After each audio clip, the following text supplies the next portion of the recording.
right, I'll see you guys up there. All right. Good to see you. All right. Hey, everyone.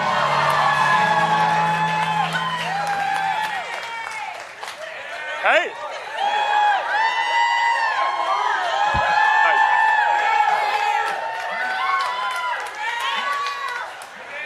Thank you all so much for coming out to our first ever Facebook Community Summit.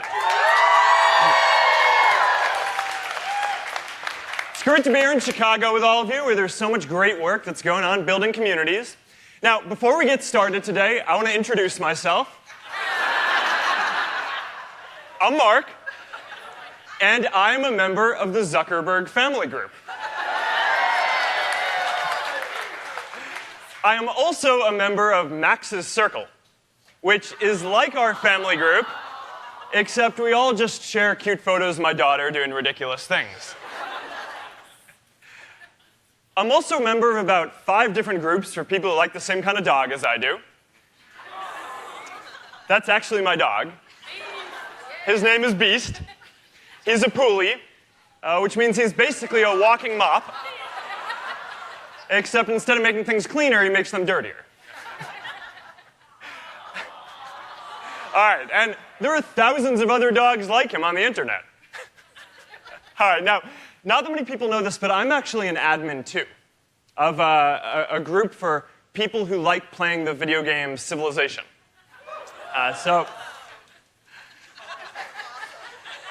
Small group. But, like you, I've had to sort through and filter a lot of requests from people who don't actually play the game. So I know what a lot of you are going through. All right, now some communities are more serious, though. We recently created a community to support my dad, who is recovering from heart surgery. And Dad, if you're watching this on the live stream, I know that everyone here is sending our love to you and praying for a quick recovery, and I'll see you in a few days when I'm back home.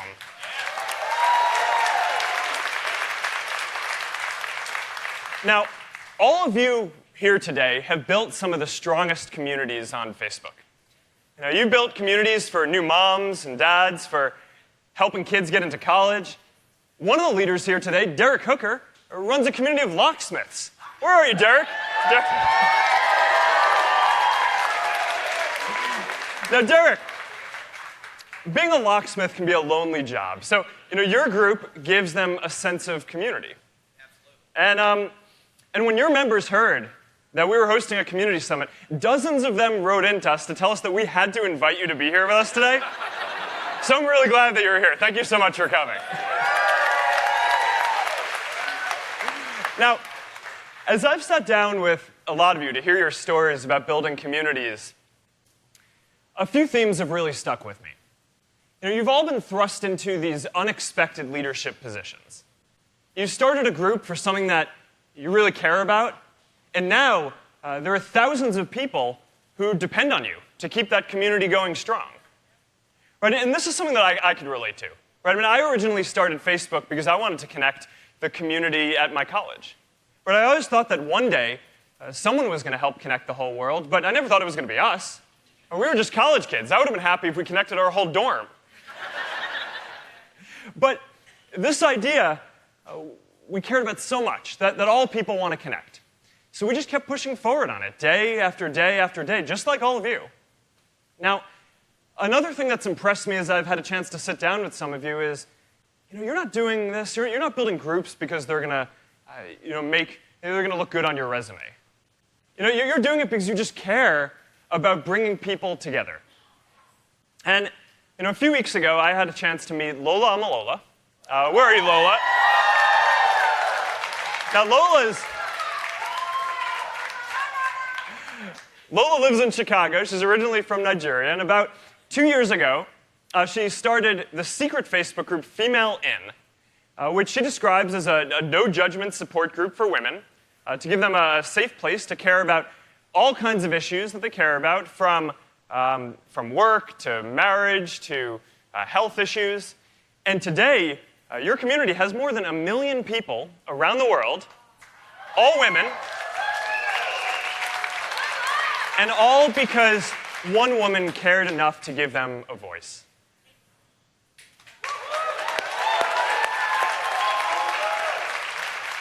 So we are all here trying to do the most good we can for our communities. We know how lucky we are to be here and have this opportunity, and we know how much we owe it to our communities to give back. Now, today, I actually want to share a milestone that we're really close to reaching for the overall Facebook community. Just a couple of days ago, I was talking to the woman who's in charge of growing the Facebook community around the world, and she told me, well, first of all, her name is Naomi Gleit. She's going to be here tomorrow at the Community Summit. And talking about great stories of leadership, Naomi joined us more than 10 years ago, right out of college, and she's worked her way up within the company. So now she runs this big group that's in charge of trying to connect more and more people around the world. And a couple days ago when we talked, she told me that we are now very close to reaching 2 billion people in the overall Facebook community. Can you believe that? It's a great milestone, but it also means that we just have an even greater responsibility in the world now. Every day I wake up and I just think to myself, I don't have much time here on Earth. Right? How can I make the greatest positive impact that I can? And I know that this is a question that a lot of you ask yourselves too, and it's not always an easy question to answer. Right? And some days I wake up and I just want to be with my daughter and teach her everything I've learned.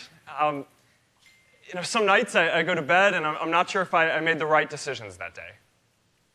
Right? And I can tell you that feeling doesn't go away, or no matter who you are or what you're doing. But every day you can just wake up and do your best and try to make the world a little bit better. Now, the thing that I think we all need to do right now is work to bring people closer together. And I think that this is actually so important that we're going to change Facebook's whole mission as a company in order to focus on this. So, for the last decade or so, we've been focusing on making the world more open and connected. And we're not done with this yet. We're always going to do this.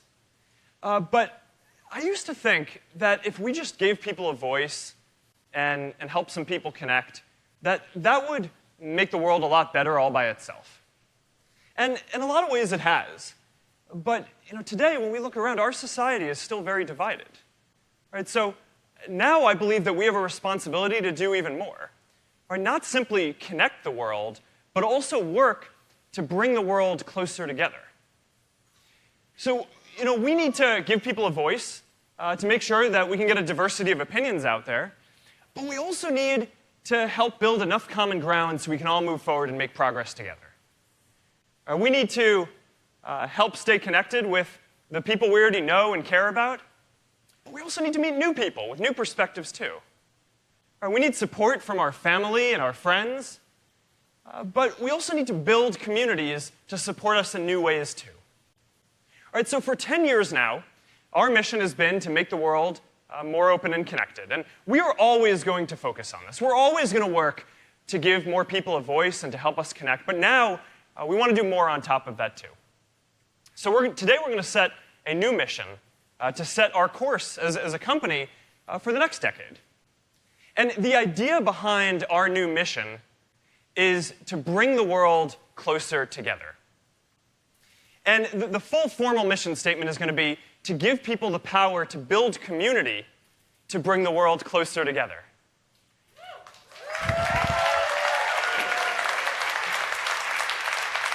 And that mission reflects that this isn't something that we can do by ourselves. Right? The only way that we can do this is by empowering people around the world to build community, just like all of you are, and to bring people closer together. So, our lives are all connected. Right? And in our generation, our greatest opportunities and challenges we can only take on together. Right? Things like ending poverty and curing diseases and stopping climate change and spreading freedom and tolerance and stopping violence. There's no single group or even country that can take these things on alone. So we have to build a world where people come together to take on these big, meaningful efforts. And this isn't going to happen top-down. Right? There is no one in the world who can just snap their fingers and make that happen. Right? People have to want it. Or they have to fight for it. Change starts local. When enough of us feel a sense of purpose and support in our own lives that we can start to care about broader issues too. Now, I've always believed that people are basically good. Right? And as I've traveled around and had the chance to meet all kinds of different people, from regular folks to heads of state, I've always found it's been inspiring to see that almost everyone genuinely cares about helping other people. But we all also need to feel supported. Right? No one wants to feel afraid. But if you don't feel good about your life here at home, then it's hard to care about other people in other places. Now, our communities give us that sense that we are a part of something greater than ourselves, or that we are not alone, and that we have something better ahead to work for. We all get meaning from our communities. And whether they're churches or sports teams or neighborhood groups, they give us the strength to expand our horizons and to care about broader issues. So studies have actually proven that the more connected we are, the happier we are, and the healthier we are too. People who go to church are more likely to volunteer and to give to charity, not just because they're religious, but also because they're a part of a community. So that's why it is so striking that over the past few decades, membership in all kinds of communities around the world has been declining, and in a lot of places by as much as 1/4. Right? So that's a lot of people who now need to find a sense of purpose and support somewhere else. So this is our challenge. We have to build a world where every single person has a sense of purpose and community. Right? That's how we're going to bring the world closer together. Right, we need to build a world where we care just as much about anyone, right, a person in India or in China or in Mexico or Nigeria as we care about a person right here in Chicago. Right, that's how we're going to achieve our greatest opportunities and build the world that we all want for generations to come. I know we can do this.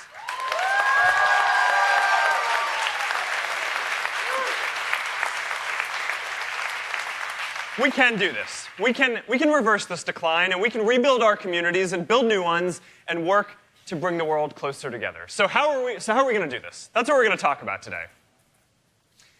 And today I want to focus on two parts of our product roadmap that are focused on building meaningful communities. All right? Now, for most of us who are here, in our physical lives and online, we're parts of a lot of different communities. The average person on Facebook is a member of about 30 different groups. But if you're lucky, you probably just have maybe 1 or 2 or 3 that are really meaningful for you. Right? And the rest are going to be more casual groups, like the Pooly groups I talked about before, where I get some cute puppy photos in my news feed, and that's important too. But it's not exactly a part of my support structure. But what we found is that there are more than 100 million people who are part of what they call meaningful communities on Facebook. And what that means is that upon joining these groups, they quickly become the most important part of your social network experience and an integral part of your real-world support structure. So if you're diagnosed with a rare disease, you can now join a group and connect with people around the world who have the same condition, so you're not alone. Right? If you have a child, you can join a group of other new moms and dads who are going through a lot of the same experiences and share your joy to get the support that you need there too. And these communities, they don't just connect online, right? They host get-togethers and they hold dinners and they support each other in their day-to-day lives. Right? So online communities make our physical communities stronger because they help us come together online as well as offline, and often across really big distances. So a little while ago, I started asking this question to our team. If there are almost 2 billion people on Facebook, then how come we've only helped connect 100 million of them to meaningful communities? Well, it turns out that in the physical world and online, most of us don't seek out communities. Right? Our friends either invite us or they bring us along, or on Facebook, we find ways to suggest them to you. So a little while ago, we started this project at Facebook to see if we could just get better at suggesting communities that were going to be meaningful to you. And we started building some technology and artificial intelligence to do this, and it turns out it works. It works. In 6 months, we've helped more than 50% more people join meaningful communities on Facebook than had joined them in the whole history of the product before that. And that was just doing some basic stuff. All right, so there's a lot more to do here, and we're really excited about this. So now we're going to set a goal. We want to help 1 billion people join meaningful communities.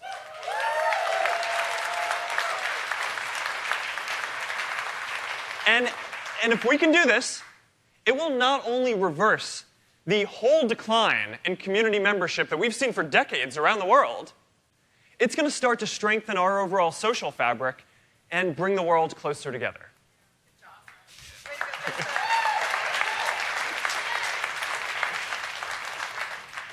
But AI is only going to get us so far, right?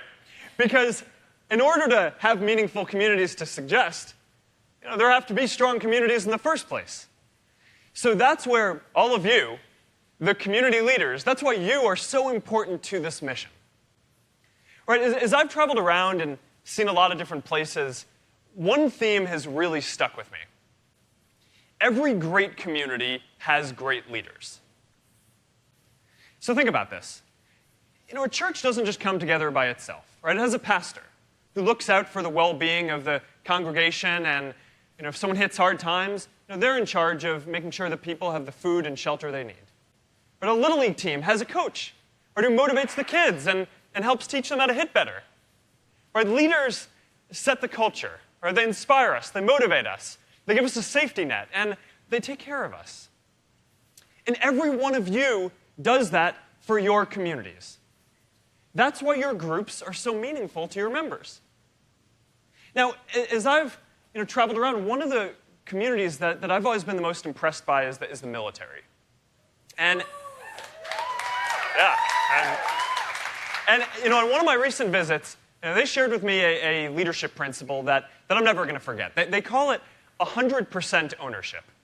And the idea is, if you have 5 people on a team, each person doesn't just feel responsible for 1/5 of a problem. Every single person feels responsible for 100% of making sure that mission works. So we've tried to bring this idea to Facebook. And we have the saying now that nothing at Facebook is someone else's problem. You see a problem, you go fix it. Now, all of you embody this spirit for your communities. You've said that nothing else is someone else's problem when it comes to taking care of your members. Lori McGonigal is here. Lori, where are you?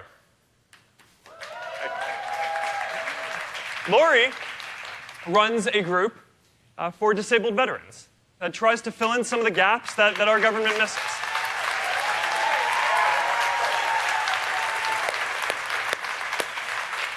And when one of your members hit a hard financial time and was close to getting their electricity turned off, your group rallied together to help pay off their bills.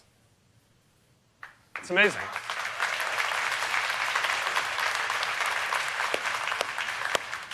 Pamela Radosek is here too. Pamela, hey. Pamela runs a group called I Am Adopted that helps connect adopted children with their birth parents. And your group has helped reunite a number of different families already.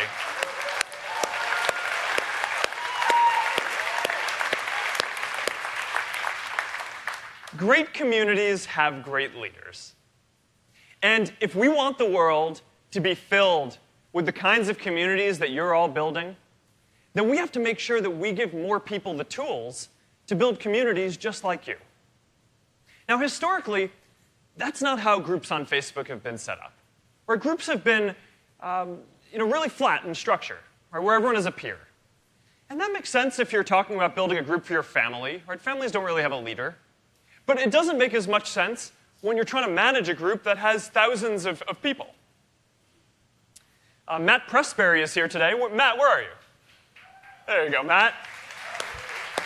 Now, Matt runs a group for Black fathers out of Baltimore. And Matt, when we met, you told me that you spend a couple of hours a day helping to start discussions and approving every single post that someone makes in your group, and of course, approving every membership request. And you do all this on top of your job as a preschool teacher.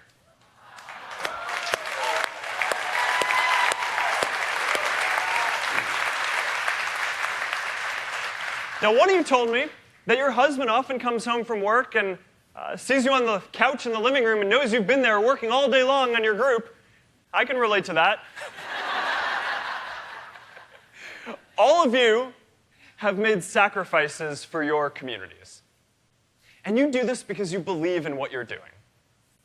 And I want you to know that we believe in what you're doing too.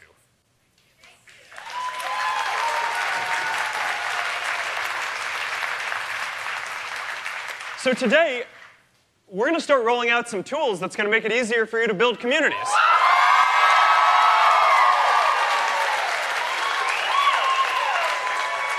And we have a whole roadmap to follow here from a lot of the work that we've done with page admins and event admins. So the first thing we're going to do is give you new tools that are going to offer insights into who your members are and how they're using your communities.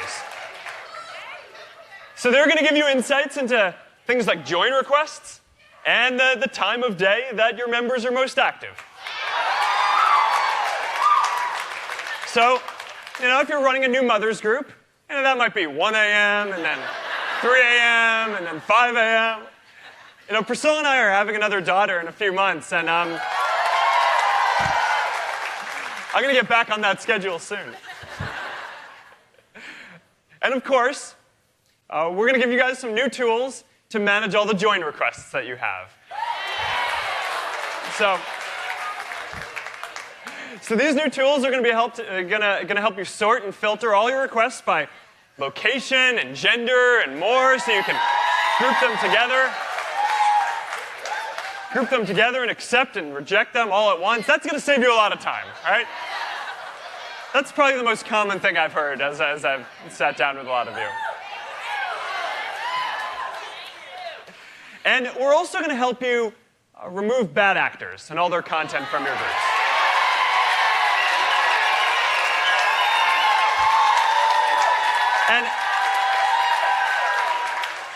And this is really important, right? Because we all care about making sure that our communities are a positive and a safe environment. So this is going to help out with that.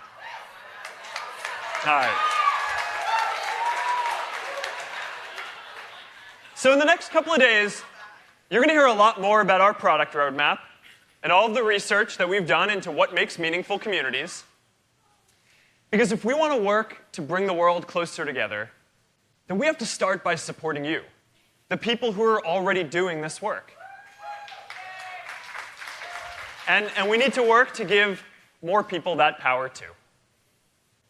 Now, when you bring people together, it can lead to some unexpected things. Now, remember when I told you about Lola's women's support group that now has more than 1 million members around the world? Now, when I sat down with Lola, she told me that for some young girls growing up in Nigeria, if you talk out of turn, your mom will pinch you and tell you to be quiet. And you start to feel like there's something wrong with you if you speak up. All right, but now, Lola's community is helping to break this culture of silence. And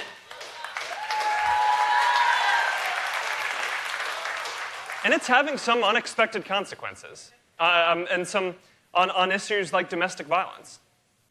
All right, so Lola told me that for some Nigerian women, this silence leads to people enduring abuse. But now, when someone posts in your community, they're going to get thousands of messages of support and offers of places to stay and help with childcare, all within minutes.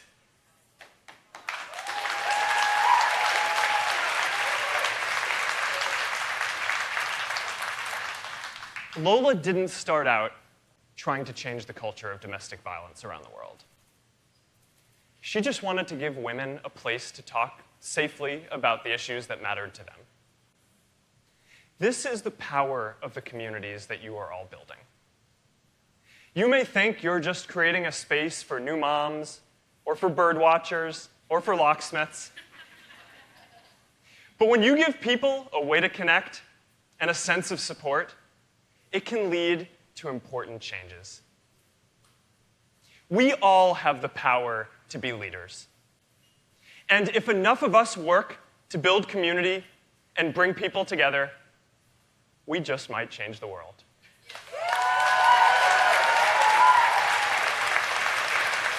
Thank you so much for coming out here today. Thank you so much for the work that you're all doing, building communities and for the world. It is an honor to be on this mission with all of you, and I look forward to seeing what we all build together. Thank you. Thank you.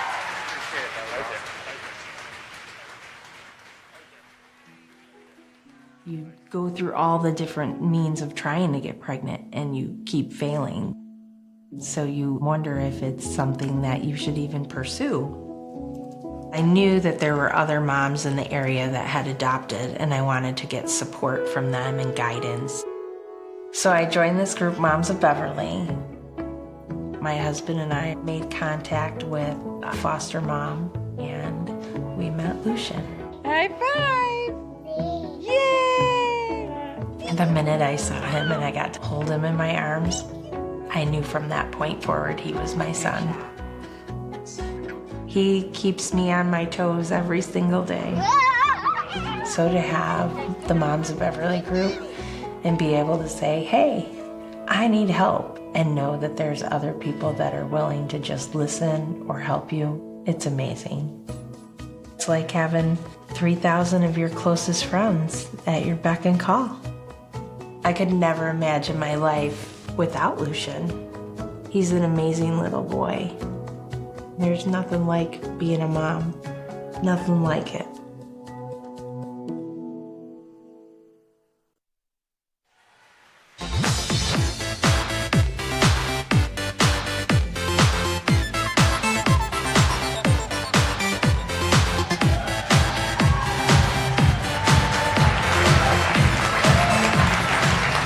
Thank you. My name's Chris. I work on the product team at Facebook with Mark. I want to say how excited I am to be here in Chicago, my favorite city on earth. This is the place I grew up. It's the place my mom grew up. Are you here, Mom? And Dad?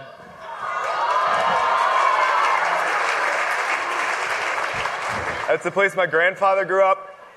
And we're all here, and I am so excited after 12 years to finally be hosting a big Facebook event in Chicago. I'm also excited because for so many of us, this is the most interesting thing happening right now. I have to say, the event last night was so exciting to see. First of all, how varied the different kinds of folks are here, and also just the common thread of dedication to something interesting. Seeing all of you folks get together, it's just been really incredibly inspiring for all of us, and we're excited to learn from you and build tools to help you do your job better. Chicago is the birthplace of house music. I grew up 1982, I was born then, house music was born then, and I grew up listening to B96, Chicago's dance music station, which I don't get access to anymore, but luckily I'm a member of Superb Mix Sets, which is run by some Chicago DJs who are helping me reconnect with the music that I grew up with and the place that I love. I'm also a member of Knowles Alumni. Knowles is the National Outdoor Leadership School. It's basically a really long, difficult camping trip. You're out in the cold rain and snow, you're trying to make a fire, it doesn't work. But when you come back, you've formed a really deep bond with the people you're on that trip with and the other folks who've been through it. This is a place to reconnect with something that matters to me. It's also a place to get good camping tips. I'm also a member of Plant Identification. This is fascinating. This group is insane. This morning, this is just a moment in the life of this group. It's like, hi, I'm Jan from Boca Raton, Florida. This sprouted in my front yard this morning. What is it? 2 minutes later, the answer. The scientific name, followed by a debate among expert botanists on the specific example of that, followed by a bunch of questions like, well, what is this doing in Florida? And it's like, well, normally these are found in Louisiana, but they began to make their way into the Boca Raton area. It's awesome. It is educational for me, and again, it's just an amazing example of the power of niche communities unlocked by the tools that we're all using today. What was it? Honestly, I can't pronounce it. It was some sort of ragweed, but you're not supposed to discuss the common name in the group. One of the rules. It's like, this is for scientific names, people. They're like, if you want the common name, look it up. Very strict rules, as you all know. So, just to take you back to the beginning of time, we didn't know these groups were going to be on Facebook. We really didn't ever dream of these groups being on Facebook. This was the Facebook in 2006, around the time I joined the company. And what was interesting is that we don't remember this, but it wasn't actually about sharing things with your friends. It was about understanding the community that was super important to you as a college student. It was about understanding who was in your college and connecting with the people in the different sub-communities, the sports teams, the athletic teams, the music clubs, and the various groups and clubs that gave the college its life. And so we knew that Facebook wanted to be about this in a very, very deep way. It was part of the original version. And we built tools because clearly people wanted to share things with their friends. We built Newsfeed to make it easier for people to see what was going on with the few hundred people they cared about the most. But the other thing that Newsfeed unlocked was the very first time large groups started to come together around ideas that mattered to them. The very first group on Facebook with 1 million people in it was Turn Off Newsfeed. Ouch.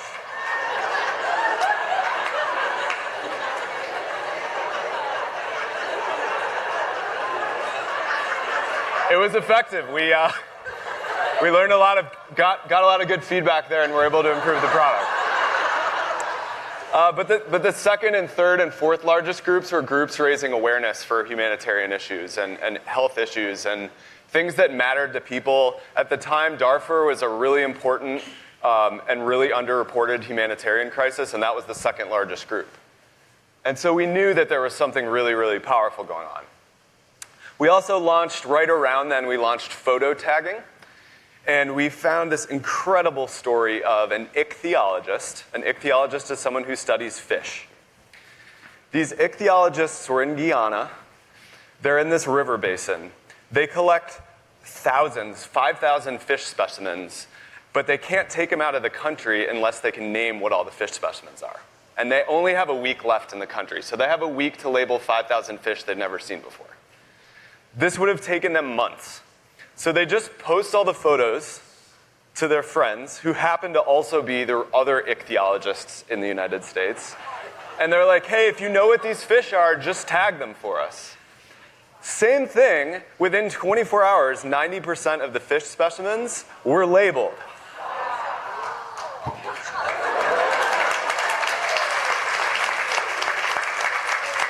It's a good example, again, of the power of these niche communities that are unlocked, again, with like how much they can accomplish in a very short amount of time. So this is what led us to really start to send out our research teams to understand what was going on with these really powerful examples. And that's where we discovered what Mark was talking about earlier, which is that most people are in a lot of groups, but every once in a while you'll find one where their eyes light up, and you start to realize that you've tapped into something incredibly important. Where the member begins to describe it like a friend or like a family member, it's like, oh, let me tell you about this group. You all know this. But this is what helped us to begin to understand what was going on here and has led up to the chain of events that have us all sitting here today. We've consulted with academic experts who study communities. Communities are as old as time, and they've been studied for hundreds of years. Hey. And it turns out there's a few things that make great communities, that makes groups super meaningful. The first ingredient is identity. It's, for the members, it's a part of how they think about who they are. The second is need. It fulfills something that matters deep inside of who somebody is. The third is voice.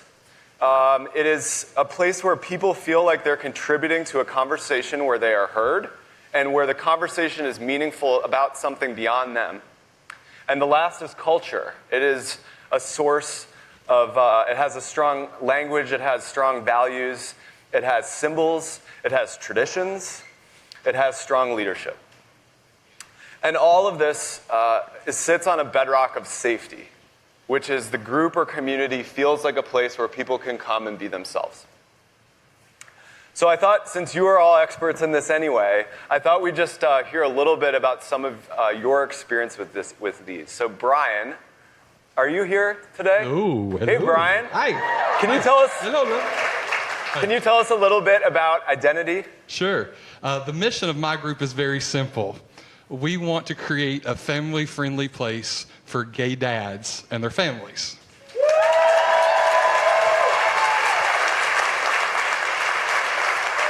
Now, to some of you, family-friendly means that there's chicken tenders on the menu at TGI Fridays. But for us, it's a matter of safety and security for our families.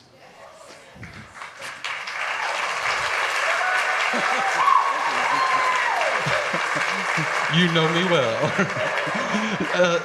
For us, it's about rallying behind some dads whose family was on the cover of American Girl magazine, and then a national boycott came out against them. And their family was targeted. And the only place they had to turn to was gay fathers for support. That's family friendly to us. Or a group of dads, or two dads, or several dads, who a judge somewhere said, you're the biological father, but we need to make a social commentary on this, and we're going to separate you from your family and take your children away. We were the only group they had, and that's family friendly to us. And finally, to rally around two little kids, a little boy and a little girl from Miami, Florida. They'd been returned to the system not once, not twice, but 3 times. And a father in Miami said, can you find us these kids a home? And 2 fathers stepped up. And now those children are still in a home 3 years later. That's what's family friendly to us.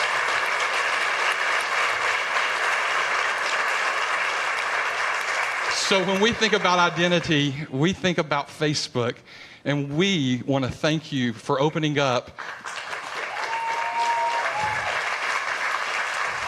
We want to thank you for opening up the virtual front porch of the world. And thank you so much on behalf of Gay Fathers. Thanks for standing. Thank you.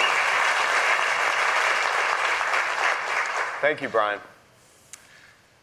Okay, how about Keith from Meg's Miles Supporters? Do you want to tell us a little bit about fulfilling a need?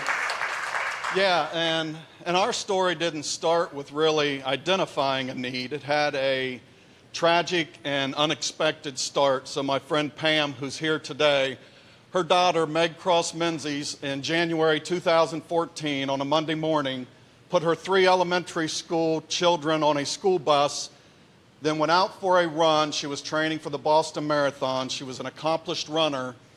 And at 8 o'clock in the morning, a drunk driver hit her and killed her. And her life was over. A friend of hers who was touched like many of you just were, reached out on Facebook in the aftermath of that on Monday and said, hey, I really don't know what to do, but can we all this Saturday run for Meg? And over 100,000 people from around the world in 6 days responded, we're going to do that. And that following Saturday, 100,000 people ran over 1 million miles for somebody 99.99% of had never met.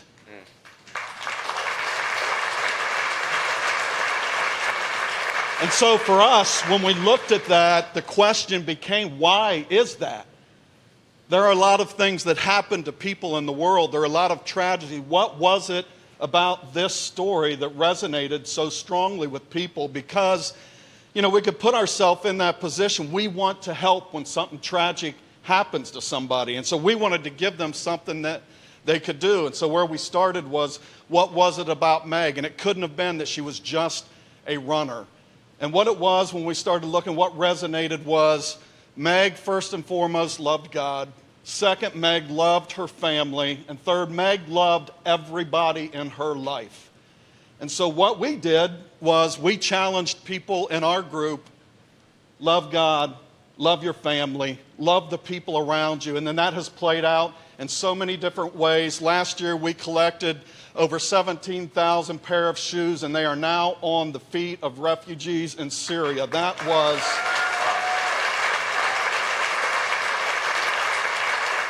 So people had a need to do something for somebody else that they knew was going through a hard time. They didn't know how to do it. And thank you, Facebook. They gave us a platform to meet that need, not just meet it, but meet it in a very big way. So thank you. Thank you, Steve.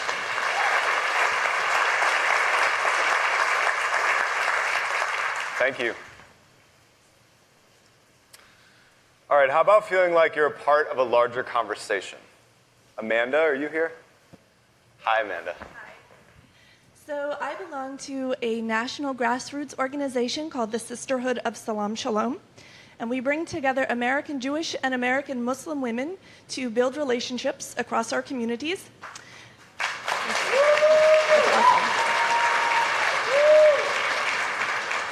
So the reason why this group is important is that it provides a space.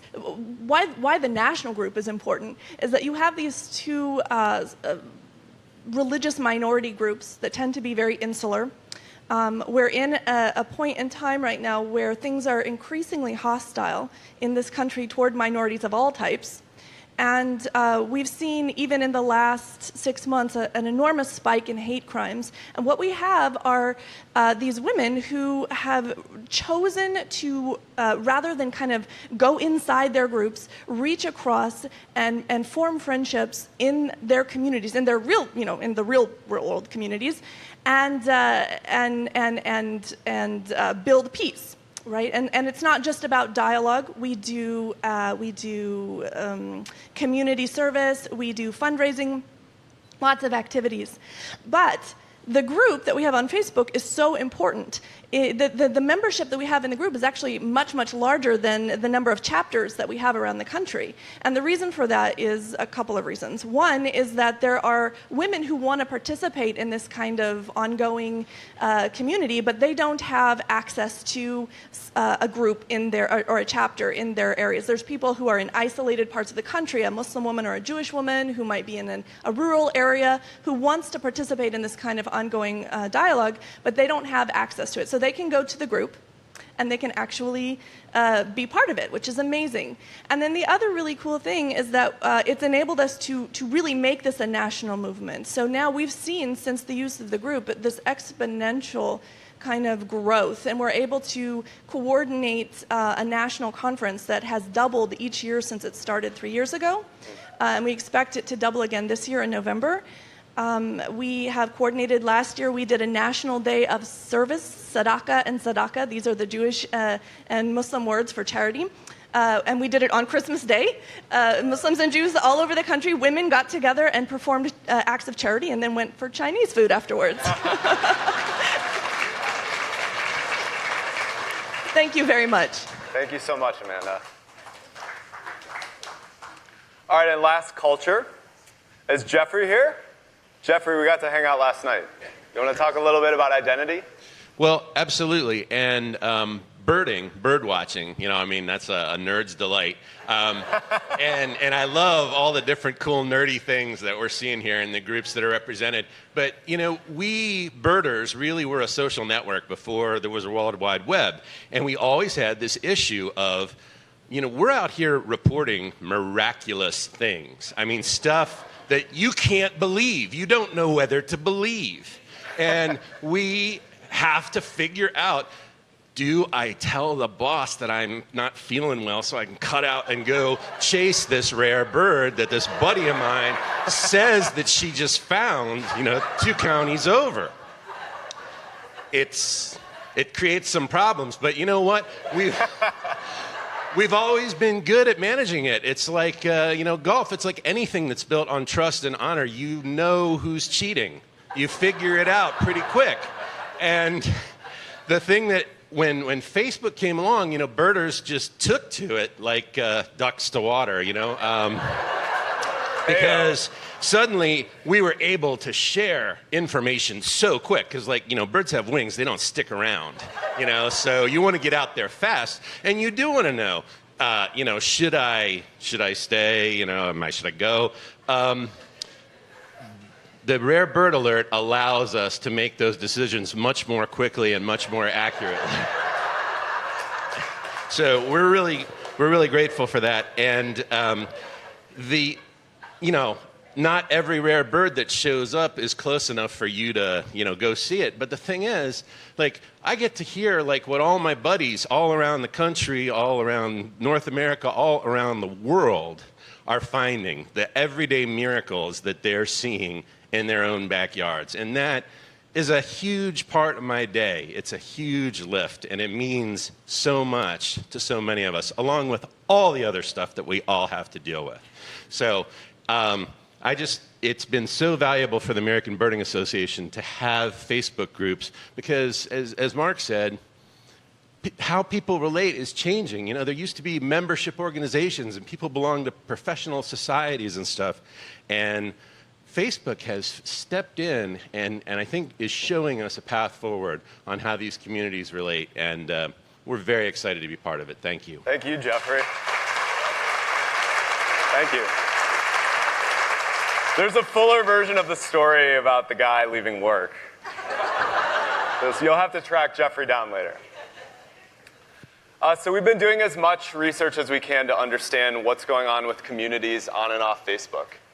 We've learned that on Facebook, there are just a bunch of different kinds. We're going to work on making sure that the tools we're building are broadly useful, and then we're also going to work on understanding what are the specific tools that the different kinds of groups, parenting groups, health groups, et cetera, might need. We've also worked on understanding offline groups and making sure that we can get a clear picture of how we might build better tools to serve the groups in the real world and the offline world.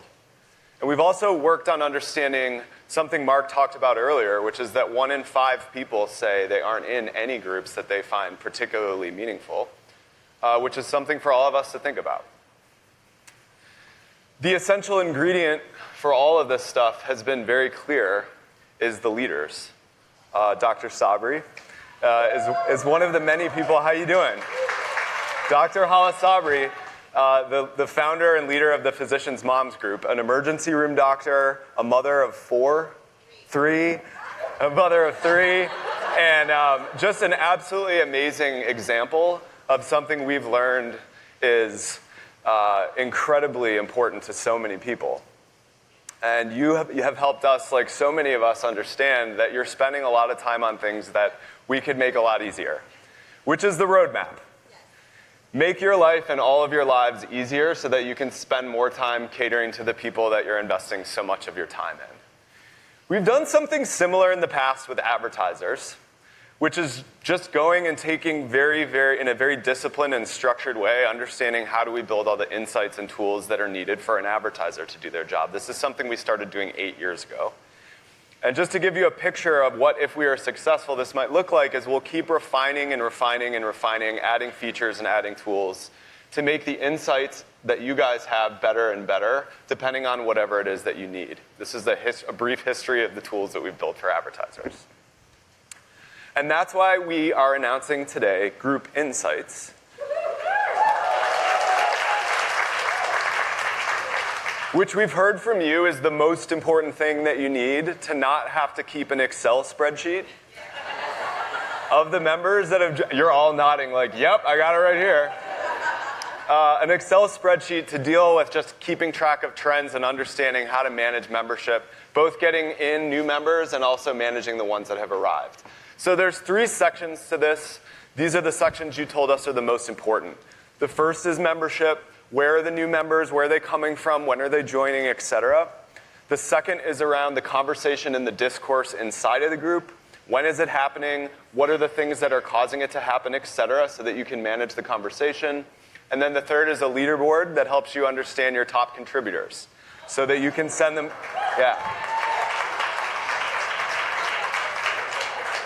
These were all your ideas. So that you can send them flowers and thank them, or you can nudge them if they stop being active and you can remind them. We also heard a lot, Mark talked about this, about the importance of managing inbound requests.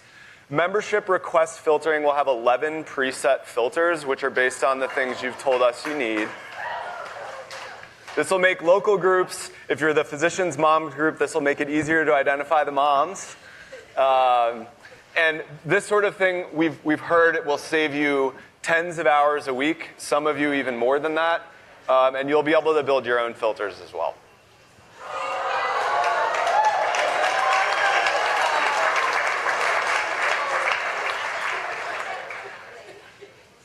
How many of you have to deal with bad actors sometimes? We heard from you this was a really important tool. It will help you clean up after them. We heard that it was a tedious task to go through and remove. If somebody started going rogue, this will help you undo their rogueness very, very quickly. So thank you. You guys told us this was really important. And then post-scheduling, another important feature.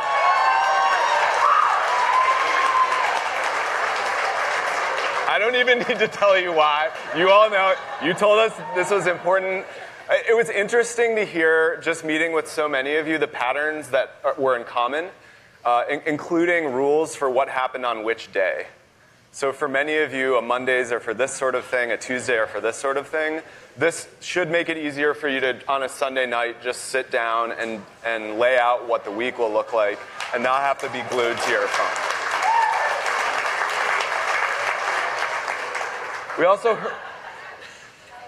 We also heard a lot about groups' relationships to one another, chapters, subgroups. If you're a group with hundreds of thousands of people in it, you want to organize those. So group-to-group linking will let you put all those things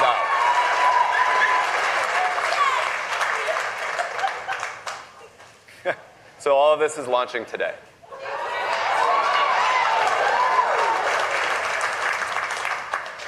We're continuing to roll out groups for pages. This is just looking a little bit further down the road. There are 65 million pages on Facebook.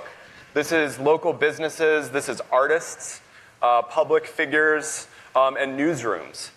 We heard from the Boston Globe that there was a group that had formed to comment on and participate in the way that reporting was happening on political issues, as well as the Sudoku puzzles. This is awesome. Terry, are you here from the Washington Post? Or from the Wall Street? Are you here?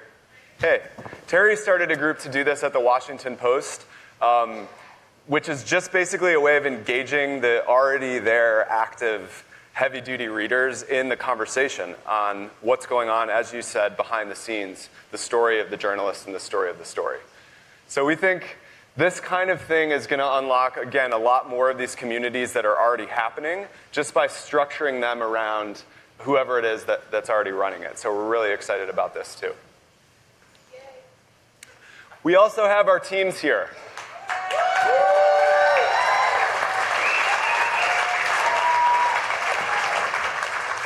These folks are tasked with the awesome responsibility of building tools for you and making sure that you can be as effective as you possibly can be in pursuing the missions and in catering to the people that you guys have already set out to do. So we're building out the team, and we're going to continue to do everything we can to make our platform useful and impactful for all of you.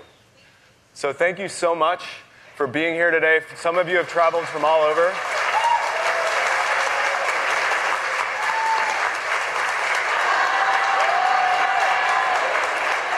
We're really excited you're here. Have a great couple of days. Thank you.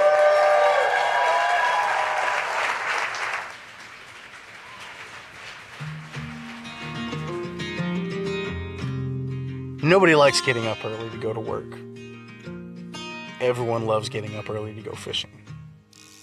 The almost meditative state it puts me in when I'm out on the water.